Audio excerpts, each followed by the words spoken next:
औज़ुबिल्लाहिमिनश्शैतानिर्रजीम बिस्मिल्लाहिर्रहमानिर्रहीम। अस्सलाम वालेकुम एवरीवन।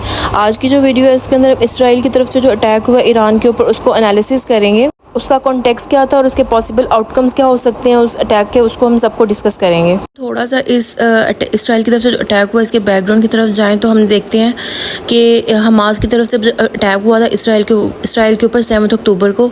तो उसकी रिटेलिएशन में इसराइल की तरफ से हमास के ऊपर, गज़ा के ऊपर अटैक होना शुरू किया था। बहुत ज़्यादा ब्रूटली ऑफेंसिव जो एटीट्यूड था वो इनकी तरफ से आया।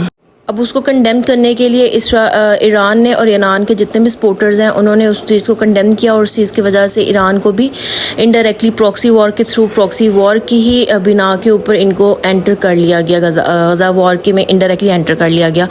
और उसको अगर हम थोड़ा सा आगे लेके जाएँ तो अभी फर्स्ट वीक ऑफ अप्रैल में इसराइल की तरफ से ईरान के ऊपर अटैक हुआ, उनकी IRGC कमांडर्स के ऊपर अटैक हुआ, उनको मारा गया। और उसका रिटेलिएशन ईरान ने 2 हफ्ते बाद किया। और जब ईरान ने रिटेलिएशन किया तो उसके 2 दिन के बाद कल के दिन इसराइल ने रिटेलिएशन किया, जो US ऑफिशियल जो अनाउंस कर रहे हैं कि इसराइल की तरफ से था। ईरान का जो एक इलाका है जो है जिसका नाम है अशफहान, वहाँ पे एक एयर बेस है, वहाँ पे कुछ अटैक की आवाज़ें सुनाई दी हैं। जो ईरान की तरफ से ऑफिशियल स्टेटमेंट आई है कि ये उनका अपना कोई इनसाइड ईरान ऑपरेट था जो वो कर रहे थे वहाँ पे। लेकिन जो अमेरिकन ऑफिशियल्स हैं उन्होंने कहा है कि इसराइल ने ये ड्रोन अटैक किया ईरान की एयर बेस के ऊपर। इसराइल ने खैर अभी तक कोई ऐसी ऑफिशियल रिकॉर्ड नहीं किया, ऑफिशियल स्टेटमेंट कोई नहीं दी है।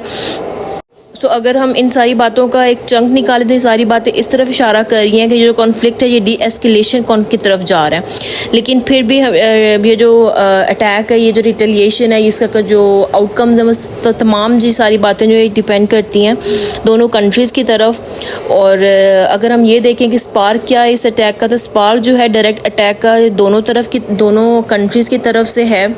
अभी तक इस डेवलपमेंट के ऊपर यही न्यूज़ आई है। मज़ीद कोई ब्रेकिंग न्यूज़ आएगी, मज़ीद कोई रिटेलिएशन आएगी, मज़ीद कोई किसी और कंट्री का कोई रिस्पांस आएगा तो मैं आप लोगों के साथ पार्ट 2 में शेयर कर दूँगी। दुआ में याद रखिएगा। अल्लाह हाफ़िज़।